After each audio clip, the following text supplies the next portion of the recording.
Hi, I'm Sam, welcome to my channel, and as the title to the video suggests, I'm going to talk to you on whether you should join the army in 2022. And if you're anything like me, I just woke up one morning and thought I want to join the army. But of course, there are others out there who have wanted to join the army all their life, and they're not sure whether to or not. And there's some just thinking about joining the army and they don't know whether to or not. So I'm going to give you a couple of reasons why you should be joining in 2022 if you're there just kind of sat on the fence and you're potentially scrolling through YouTube looking for reasons why, or of course looking for reasons why you shouldn't. But I'm going to tell you your reasons why.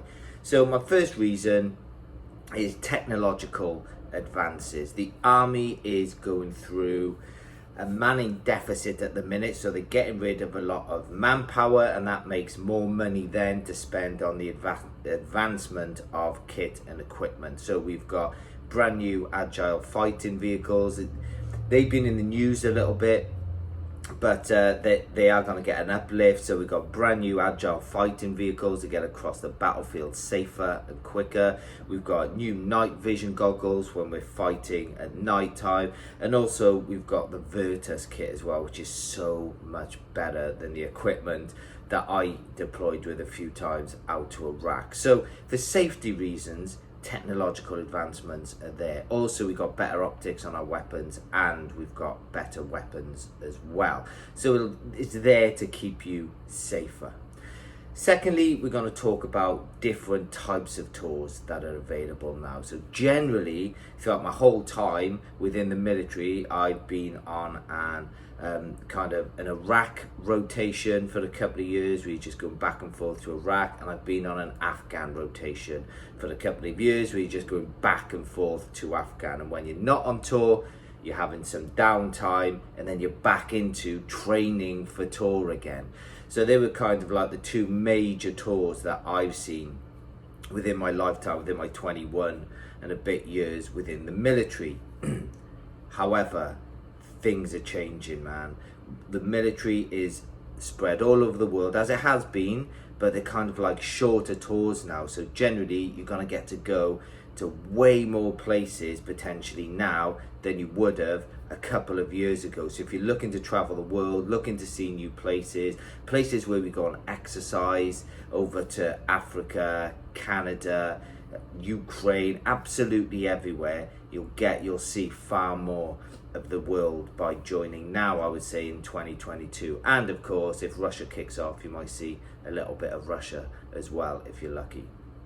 Females, if there's any girls watching this and you think the army isn't for you, it is. And there is far more opportunity for females now as well. We've had the first female officer go through P Company, Parachute Regiment Company, and she passed first one ever. So now she's with the paras. We've also got females that are now allowed on the front line for their combat roles as well. So there is loads of opportunities for females to join the army, and they can pretty much do exactly the same as the men, bar a few caveats. Also, there's been a bit of stigma within the British Army with regards to the LGBT plus community, and people often didn't join the army because of that, because they thought they'd get made fun of.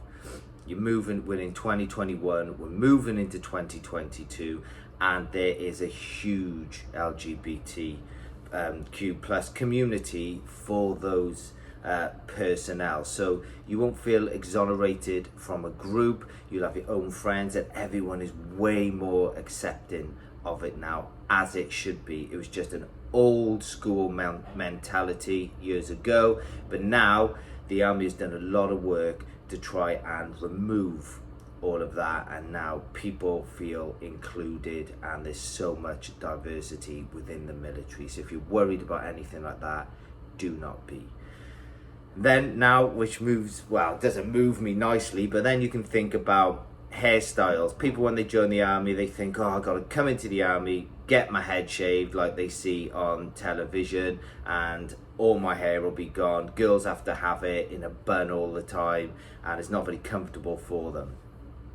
Changed, completely changed. I did a video on it, on how it's changed, and when you join the army now, there's a lot more freedom with regards to hairstyles. So if it was something like that that was making you think that you didn't want to join the army, forget about it. You'll be absolutely fine, and there's a lot more freedom with hairstyles now.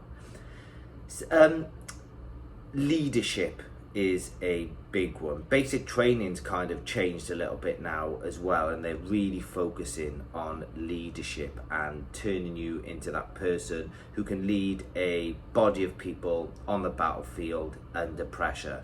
Now, say you do 4 years in the army and you think you don't like it, you've got those leadership and you've got those management skills, and you will fly in any other job that you pick out afterwards. You can join in 2022, you can be out in 2026, and you will have these tools that will then propel you further in any civilian job that you go to, and you can absolutely fly, essentially.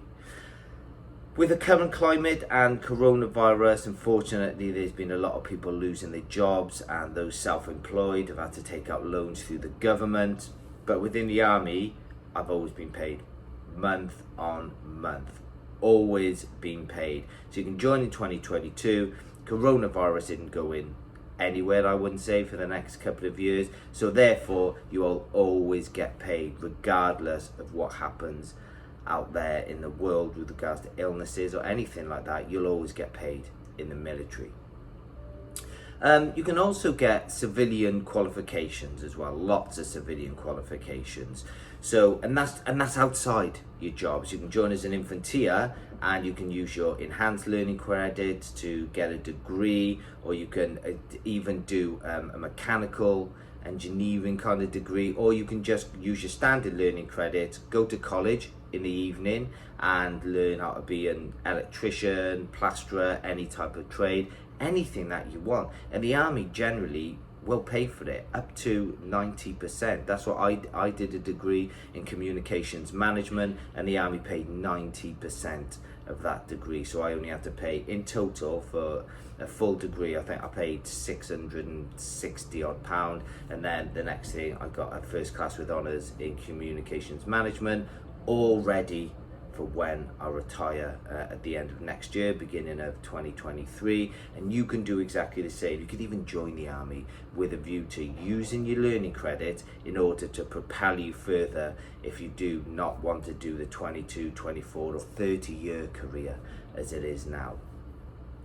And what you should also think as well is, where will the army take you?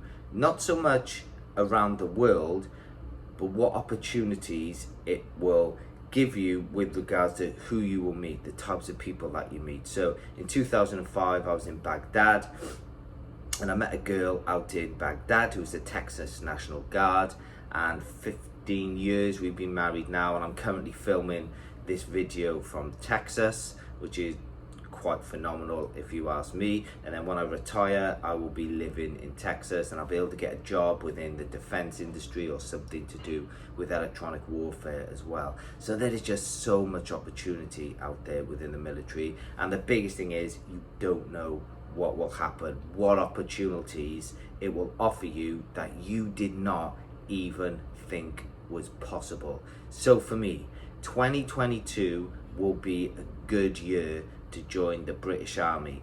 And if you're just thinking about it, and if you have any other questions, please just ask, and I always get back to them all.